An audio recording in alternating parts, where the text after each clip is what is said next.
வணக்கம் மக்களே, welcome to பங்குச்சந்தை பட்டதாரி. இன்னைக்கு நம்ம இந்த வீடியோவில் பெட்ரோநெட் எல்என்ஜிங்கிற ஸ்டாக்கோட அனாலிசிஸ் தான் பார்க்க போகிறோம். இது ஒரு மோனோபோலி ஸ்டேட்டஸ் இருக்கக்கூடிய லார்ஜ் கேப் கம்பெனி. இவங்க எல்என்ஜின்னு சொல்லக்கூடிய லிக்விஃபைட் நேச்சுரல் கேஸை லிக்விட் ஸ்டேட்லேருந்து கேசியஸ் ஸ்டேட்டுக்கு டிரான்ஸ்ஃபார்ம் பண்ணி இந்தியா ஃபுல்லாக சப்ளை பண்ணுற பிஸ்னஸில் இருக்காங்க. 1998 GAIL, Bharat Petroleum, Indian Oil, ONGC மாதிரியான கவர்மெண்ட் கம்பெனிஸ் பப்ளிக்கோட சேர்ந்து ஜாயிண்ட் வெஞ்சர்ஸில் உருவாக்கின கம்பெனி தான் பெட்ரோநெட் எல்என்ஜி.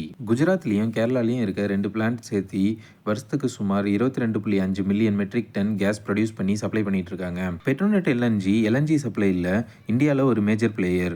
இவங்களோட மேஜர் கஸ்டமர்ஸ் யாருன்னு பார்த்தீங்கன்னா GAIL, Indian Oil, Bharat Petroleum தான்.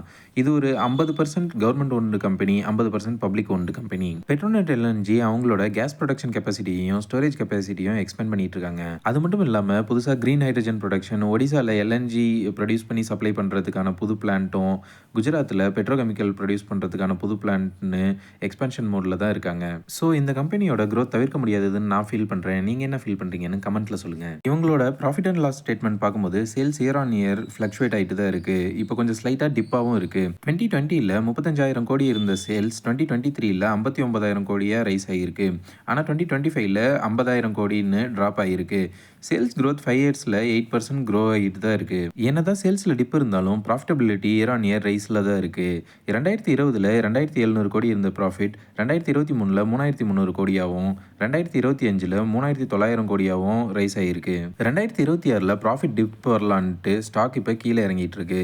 ஸோ நம்ம என்ட்ராக இது ஒரு நல்ல சான்ஸாக இருக்கும்னு ஃபீல் பண்ணுறேன். இந்த கம்பெனியோட பேலன்ஸ் ஷீட் பார்க்கும்போது அசட்ஸ் 9,000 கோடியாகவும், ரிசர்வ்ஸ் 19,600 கோடியாகவும், பாரோயிங்ஸ் 2,500 கோடியாகவும் இருக்குது. இந்த கம்பெனிக்கு இருக்கக்கூடிய கடன் இவங்களோட அசட்ஸ் அண்ட் ரிசர்வ்ஸை கம்பேர் பண்ணும்போது ரொம்பவே கம்மியாக இருக்குது. ஸோ ஃபைனான்ஷியல் ரிஸ்க் இந்த கம்பெனிக்கு வரதுக்கான பாசிபிலிட்டி கொஞ்சம் கம்மியாக தான் இருக்குது. பெட்ரோநெட் எல்என்ஜியோட ஃபண்டமெண்டல் ரேஷியோஸ் பற்றி இப்போ பார்ப்போம்.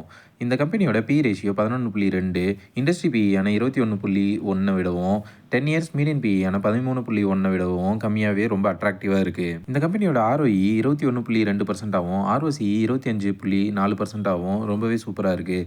டெப்ட் டு ஈக்விட்டின்னு பார்த்தா இந்த கம்பெனிக்கு கடன் பெருசாக இல்லை. இந்த கம்பெனியோட டிவிடெண்டில் 3.63% ரொம்ப அட்ராக்டிவாக இருக்குது. ப்ரமோட்டர் FII, DII ஹோல்டிங் சேர்த்து 90% இருக்குது. ஸோ இந்த ஃபைனான்ஷியல் ரேஷியோஸ்லாம் வச்சு பார்க்கும்போது ஃபண்டமெண்டலி ஸ்ட்ராங்கான ஸ்டாக், ஃபண்டமெண்டலி சீப்பாகவும் இருக்க மாதிரி நமக்கு தெரிய வருது. பெட்ரோநெட் எல்என்ஜியோட டெக்னிக்கல் அனாலிசிஸ் பற்றி பார்த்தோம்னா இதோட ஆல் டைம் ஹையான 380 ரூபாயிலிருந்து 40% ஃபால் ஆகி இப்போ டெக்னிக்கலி டிஸ்கவுண்ட்டில் தான் ட்ரேட் ஆகிட்டு இருக்கு. பெட்ரோநெட் எல்என்ஜியோட ஓவரால் சம்மரி பார்த்தோம்னா இவங்களோட monopoly status, attractive B ratio, sales growth rice, profit rice, இவங்களோட எக்ஸ்பென்ஷன் பிளானோட சேர்த்து ஃபண்டமெண்டலி சீப்பாகவும் டெக்னிக்கலி டிஸ்கவுண்ட்லேயும் இருக்கிறதுனால நான் இந்த ஸ்டாக்கை கன்சிடர் பண்ண போகிறேன். பெட்ரோநெட் எல்என்ஜியோட கன்சிடரேஷன் ரேஞ்சுன்னு பார்த்தோம்னா 275 ரூபாய்க்கு கீழே எங்கே இருந்தாலும் நான் கன்சிடர் பண்ணுவேன். நீங்கள் என்ன பண்ண போகிறீங்கன்னு கமெண்ட்டில் சொல்லுங்கள். இந்த வீடியோ எஜுகேஷனல் பர்பஸ்க்காக மட்டும்தான், ஸ்டாக் ரெக்கமெண்டேஷன்ஸ் கிடையாது.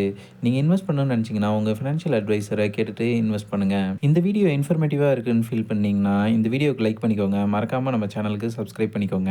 மறுபடியும் ஒரு அனாலிசிஸ் வீடியோவில் வந்து உங்களை மீட் பண்ணுறேன். அன்டில் தென் பை ஃப்ரம் பங்குச்சந்தை பட்டதாரி.